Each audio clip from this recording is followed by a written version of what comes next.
Inilah 12 wujud manusia saat dibangkitkan pada hari kiamat. Ketika sangkakala dikumandangkan untuk kedua kalinya, maka bangkitlah para manusia dari kematiannya. Mereka semua akan digiring dan dikumpulkan di padang mahsyar sesuai dengan amal perbuatannya. Kelompok pertama akan dibangkitkan dan digiring dalam keadaan tanpa memiliki kaki dan tangan. Inilah kelompok orang-orang yang sering berbuat aniaya kepada kerabat dan tetangganya. Kelompok kedua akan dibangkitkan dan digiring dalam keadaan menyerupai babi hutan. Inilah kelompok orang-orang yang meremehkan sholat 5 waktu, padahal dia mendengar seruan dan ajakan kala itu. Kelompok ketiga akan dibangkitkan dan digiring dalam keadaan perutnya membuncit dan dipenuhi hewan berbisa. Inilah kelompok orang-orang yang enggan menunaikan zakat atas harta yang dimilikinya. Kelompok keempat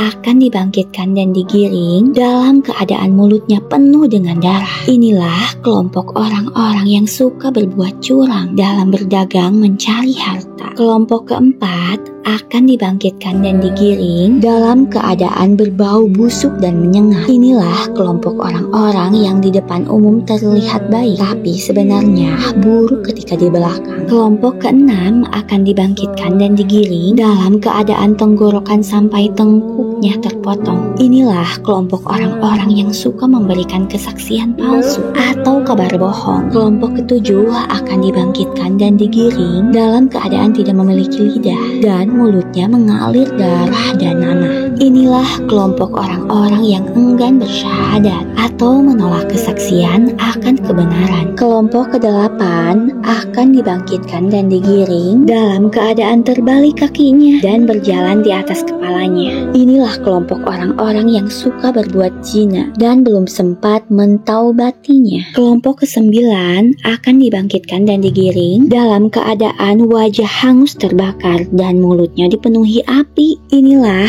orang-orang yang suka mengambil hak dan memakan harta anak yatim secara zalim. Kelompok ke-10 akan dibangkitkan dan digiring dalam keadaan dipenuhi penyakit kulit di sekujur tubuhnya. Inilah kelompok orang-orang yang suka durhaka kepada orang tuanya. Kelompok ke-11 akan dibangkitkan dan digiring dalam keadaan buta. Gigi mereka seperti tanduk, bibirnya melebar sampai dada dan terus mengeluarkan kotoran. Inilah kelompok orang-orang yang suka meneguk minum minuman keras. Kelompok ke-12 akan dibangkitkan dan digiring dalam keadaan wajahnya berseri-seri bagai bulan purnama. Inilah kelompok orang-orang yang saleh. Mereka senantiasa menunaikan kewajiban dan menjauhi larangan Allah. Kemudian wafat dalam keadaan bertaubat, yaitu hari yang pada waktu itu ditiup sangkakala. Lalu kamu datang berkelompok-kelompok